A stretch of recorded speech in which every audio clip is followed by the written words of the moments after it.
Welcome, Dr. Aaron Weiner, to the podcast. Thank you so much for coming in, just sharing about who you are, what you do, and hopefully we can help some other people who are in our field. I guess just to start off, man, give your intro and the little bit of a spiel on what you do. Yeah, well, thank you for having me on. I appreciate it. So I'm a licensed clinical psychologist. I'm an addiction psychologist, and I've got one foot in the treatment side of things where I've got my own private practice, and then I've got another foot in the education side of things where I do a lot of talks, both for professionals, for students, for schools. My passion, if I were going to sum it up, is about connecting people to the information they need to make the most informed choices about mental health or about addiction. Because what I found is there's a lot that's published in clinical journal articles and medical journals on the data side that doesn't quite make it into the hands of parents, into the hands of people who are struggling, or even, say, into legislation where we're deciding where to put really critical tax dollars. What's the highest way to leverage that? What's the best way to leverage that? So I try to be that bridge and connect people to the information they need. That's extremely important. And how, if you don't mind me asking, like, how did you get into that passion and what you're doing right now? So I started just thinking I would just stay very much in the treatment lane. I was training actually in VA hospitals for a number of years and thinking I was going to end up as a VA psychologist, which is actually a great place to work as a psychologist. You're very appreciated. You're doing incredibly important work. But ended up not going that route because when I finished my postdoctoral residency, there just wasn't really, or fellowship rather, there wasn't a place in the VA system to go. And I ended up on a route that eventually brought me into hospital administration over a psychiatric hospital in the Chicago area, which is where I'm based. And from that vantage point, I just started seeing that there were a lot of these gaps, and that if you look further upstream, like, well, so where are these problems coming from? How in healthcare can we be more proactive rather than just reactive? I've still always been very passionate about helping people who are struggling, but I also started to realize, wait a second, like if we can stop someone from falling into the river, then we don't have to fish them out. And so that's really where a lot of my passion for policy, passion for education comes from, and how I got into the field.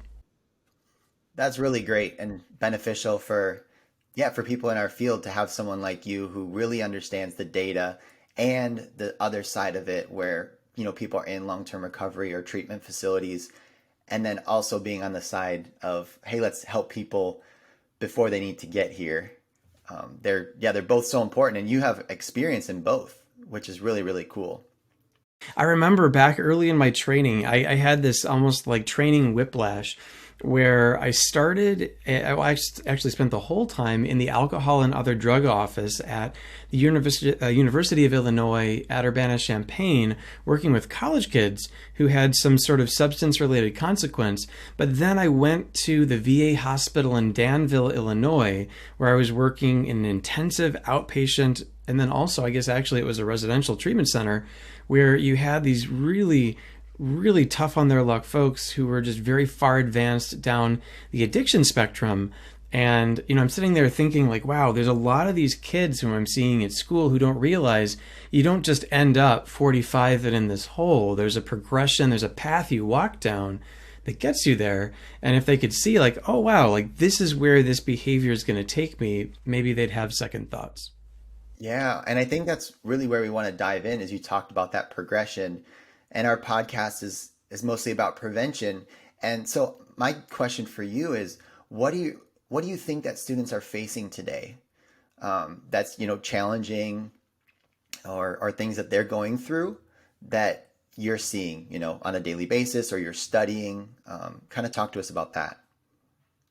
Yeah. Well, so students right now are facing a really tough intersection of a really heavy weight of stress and mental health concerns combined with industries that are there to prey on the fact that they're feeling vulnerable and looking for outlets. And I think what a lot of people don't recognize is that the stress system in the body is very similar to any other system where you've got inputs, but then you also have to have outputs. You can't just keep stuffing things inside of yourself. And I think intuitively we understand that when it comes to, say, like food when it comes to liquid, but it also works that way in terms of stress and mental health burden. And so what's happening is as we're seeing stress increase, whether or not it has to do with academic stress and like needing to go to college or the AP classes or expectations or the stress of all the other things that are going on in life for kids right now. Maybe for some of them more recently, things like school shootings or things related to COVID and sickness or whatever it is. They've got all these pressures. How are they going to deal with it? That's where we're seeing companies come in terms of vaping, in terms of the marijuana and cannabis industry, even things like microtransactions in mobile games, where we see kids basically fall into gambling behaviors through that. Social media and the social comparison on Instagram and what we see on Snap. There's so many places where kids can fall in, where we have these for-profit enterprises trying to kind of like swoop in and say, oh, so you're stressed, so you have a need. Here's a solution, but it's not really a healthy solution. Yeah. So just so make sure I understand what you said is that since students are facing right pressures, they have anxiety, and they're coping with real challenges in life, and these companies see that as an opportunity to market their products as a solution. And so my next question is why, for example, you mentioned social media, some of the gaming industry, gambling, these, vaping, cannabis products, like, why is that not a good solution for them? Well, they've got downstream negative implications. And I think when we talk about maladaptive coping behaviors, which is what a lot of these things are, like they're ways of feeling better in the moment. But as time goes on and you repeat it over and over and over again, there's a lot of really negative implications. That's the pivot, right? The real question is, how do we equip kids with actual coping skills that work for them now and don't weigh them down later and turn into a chain around their neck later in life? Yeah, that's extremely relatable to me. Being, a presenter in schools, is what you just explained is kind of the catchphrase or the theme of it, which is in life you can develop skill sets or you can take shortcuts. And so drugs or social media or that escape is one of those shortcuts, and it doesn't fix your problem. It just helps you escape from it. And versus what you're talking about is how can we equip young people to develop the right skill sets so they can continue to cope throughout their life in healthy ways that doesn't have negative consequences. So if students are using these shortcuts, they're not developing the skills to cope with life's challenges, but instead they're going to an escape. What is it doing to their brains? Yeah, so the brain actually does become more sensitized to those shortcuts the more you use them. So, for example, in the case of nicotine and THC in particular, we've seen that if you use those when you're an adolescent and your brain is still forming, and that's actually a critical part to this, your brain isn't really done growing in certain places and pruning in others until you're about 25 years old. And so anytime you're putting a chemical into your brain that affects it before then, you are potentially altering how it grows. But when we put those chemicals in there in particular, we've seen that then when you later put it in front of a stimulus like a different drug, like cocaine or like opioids or something like that, we find that the brain actually lights up differently and you're more susceptible to addiction to other drugs. It's something that we call priming. But even outside of a biological side of things, where you've got that priming effect, what you start to do is build this psychological pathway of thinking like, oh, I can't feel uncomfortable right now. It's not okay for me to feel this way. It needs to stop as quickly as possible. This is not an okay state to be in. And you start to lose tolerance or not develop tolerance for discomfort, which is just a really important part of being able to make it through life without getting really frantic or frenzied when you're put under pressure.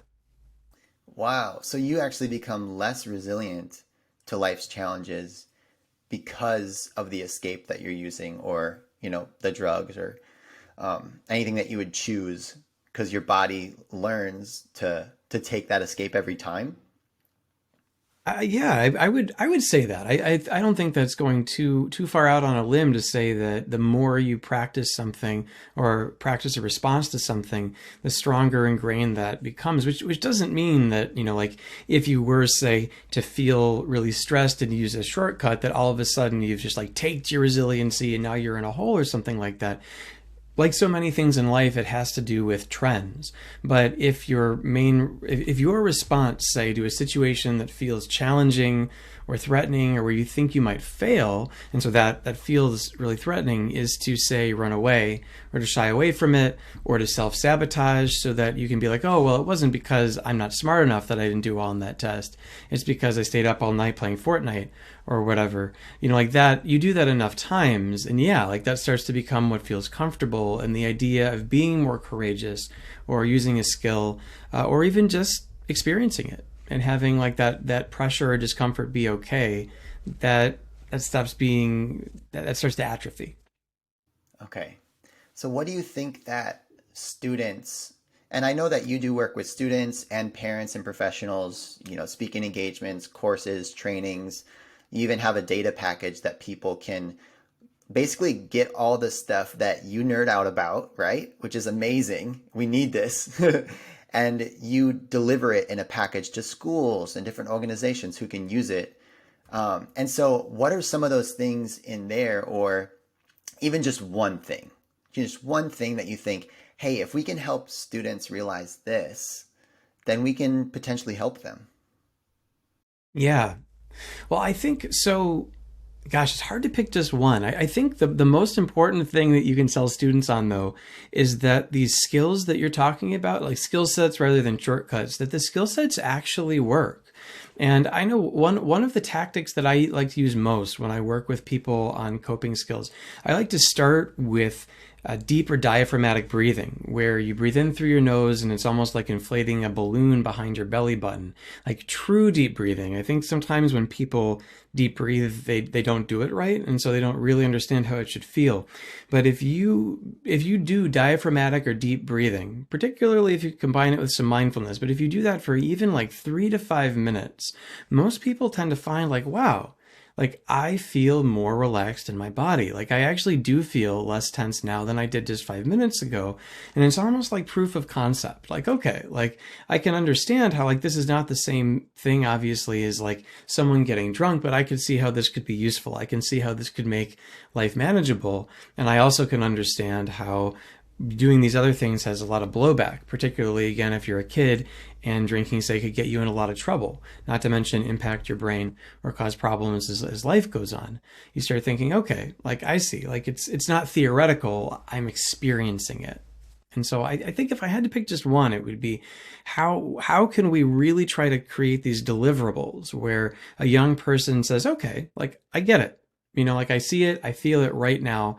Because I think particularly for young people, it's important to lead strong, because the ability to delay their ability to see reward in the future and wait for it is actually less than an adult. That's actually one of the last parts of our brain to develop, is the part with executive functioning, which allows for better to reduce that reward discount issue, where like something in the future doesn't matter as much to you as something right now.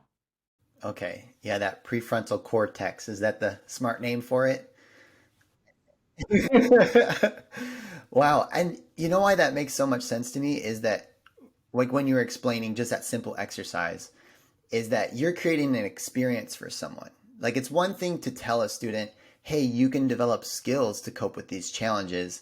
And they think, well, what do you know? You don't know what I'm facing. You don't know like what coping skills I have, or I don't have any skills, they might even think. Um, and all these things might be going on through their mind. But if you can give them an experience and it takes less than 5 minutes and you can make them feel different, then your words now are more trustworthy.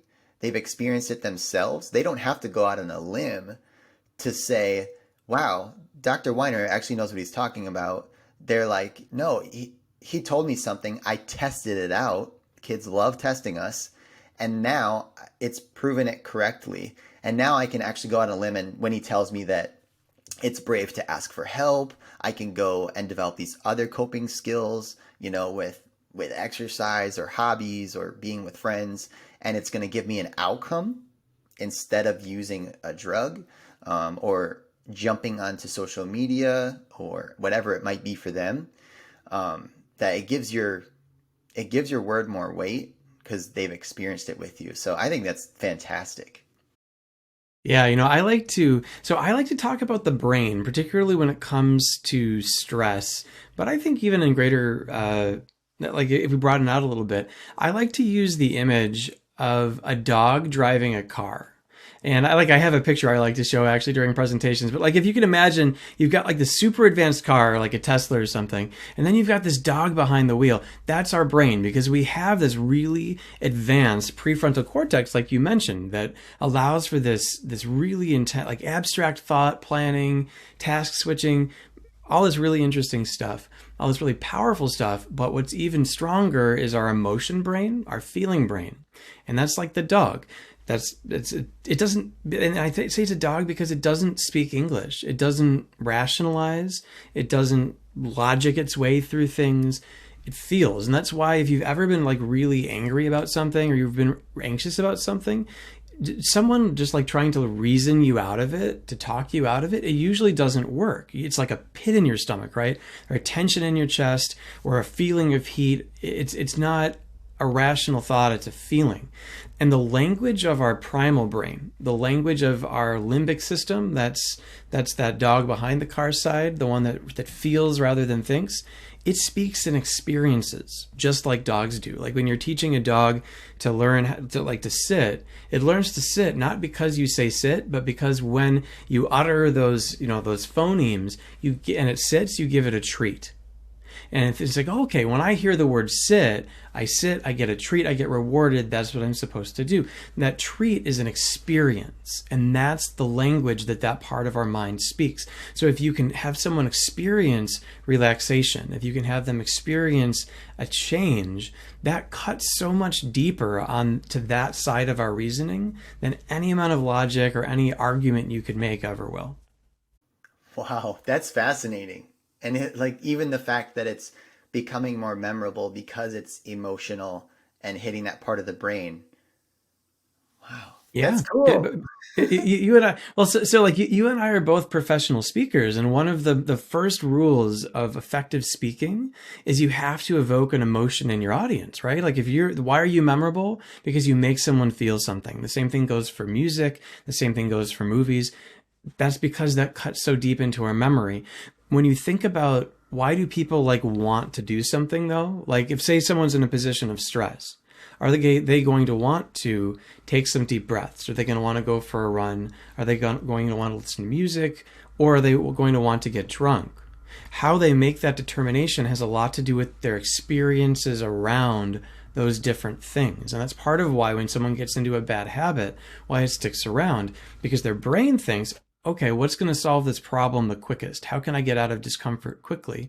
And if they've started to make this association of, oh, you know what I'm going to do? I'm just going to go play Minecraft for 4 hours. That's how I feel better. And anytime my mom or dad says, hey, it's time to go do your homework, it's going to feel so threatening that I'm going to yell at them until they leave the room and just don't want to talk to me anymore. And then I'll calm down again. That feels really rewarding. Sometimes even if you're getting punishment from your parents, and that's why you continue the behaviors. So anyway, I could talk about this for a long time, but it's all about speaking in experiences when you're trying to get through to the emotion brain. Words are for the logic brain. Both are important, but you got to speak the right language at the right time. That's extremely helpful. So let's jump to any professionals listening here who the podcast is for. Is This might be a tough question too, but what's one thing that maybe they could know around this topic that can help them do their jobs better, to help students better? Take your pick, but something that they can implement, or just know to be a little bit better equipped. Yeah, well, so I'm going to steal something then from Simon Sinek and say it's important to know their why. It's important to know the kids' why, particularly when it comes to mental health, and then also definitely when it comes to substance use. What I've found is that whenever you're trying to get someone to walk away from one behavior and towards another, although you do have to give them that better offer, right? Like, here's where I want you to go, not just don't do this. It's also really important to know why they're doing it in the first place. Is it social acceptance? Is it stress? Is it depression? Is it there's a lot. Is it because they're dealing with abuse at home sometimes? Like or in their community, are they living in a dangerous neighborhood? There's a lot of reasons why kids are looking for those quick fixes, those shortcuts, those escapes. And if you know why, then you can tailor the message. And particularly if you're working with one-on-one with people, as I do, it's really important to understand their particular why so that you can help really make the message work for them and get them to a different place. So know their why. I'd say that that's the core of everything. Okay, great. And then I want to end with this because I know that talking about prevention and sometimes highlighting this can seem like we have an uphill battle, which makes sense. There's a lot of money and time being poured into getting students into these things that aren't great for them. So it's going to take an equal amount of time and effort and money to, keep them safe from it. So my question for you is like, what gives you hope doing this work? Because it can be heavy sometimes. So yeah, what keeps you hopeful in this arena that maybe things can change? Mm, really good question. Well, so I think there's a couple that give me a lot of hope. The first is when you look at what happened with cigarettes in this country, and how in the late 90s smoking stopped being cool. And that didn't happen by accident. There was a lot of work. I mean, the Surgeon General's advisory about cancer came out in the 80s, so it took about 15 years. But it happened where instead of smoking being like cool and edgy and like the thing that to do to be popular, it became gross. And it became something that the kids no longer wanted to do, that stopped being idolized, that stopped being depicted in the same sorts of ways in media. And we saw a shift, and the smoking rate generally in the country has gone down every single year since then. Same thing for students. I think only in the past year or two it's leveled off, and we've got vaping to thank for that, unfortunately. But that's something where, when I think about how does the future look in terms of some of those areas where we are seeing these negative coping increases, like in vaping, like in marijuana, and things like that, I'm hopeful that we can make that curve shorter this time. And that we've done it before, we can learn from our successes and do it again. What also gives me a lot of hope is I see, like right now, for example, the Surgeon General of the United States out there beating a super loud drum about youth mental health. I see articles about youth mental health on national media. I hear people talking about the fact that this is a huge issue, and it really is. This is the sort of thing where if we pay attention to it now, it will help tremendously. And if we don't, we are going to be feeling the weight of this quite literally for decades to come, because the people obviously who are 8 through 18 now are going to be 28 through 38, are going to be 38 through 48, are going to be raising their own kids. And if these are issues that grow and get worse over time versus that we pay attention to now, there's a huge delta in difference in how that's going to go. So I'm seeing a lot of attention being given in the right places, and I've seen us be successful in the past. So when I think about optimism, that's where my mind goes. That gives me hope too. And it's great to hear that, yeah, we've done this before with one platform. So we have a baseline to go off of. We saw some results, and that there's people right now, like many of us probably listening to this too, who are willing to put in the work and the time and effort to fight this and to make something good come from it. And hopefully some stronger stories. Um, Kids growing up to be really great community members because of their experience. And I know with my intern program, I've seen students they started vaping in school, and now they just don't put up with it with their friends because they had that powerful experience. And just the stuff that they're brave enough to do, it gives me hope that, like you said, like we've got people who are seeing it. The data is going to come out and catch up too, and we'll be able to make a difference. So thank you for sharing that. Is there, as we wrap up, please share anything else that you think we didn't get to talk about that you want to touch on, and then I'd love for you to just share what are you working on, or what are ways people can stay in touch with you or even work with you. Um, and just, yeah, kind of end on that, how we can stay in touch. Yeah, absolutely.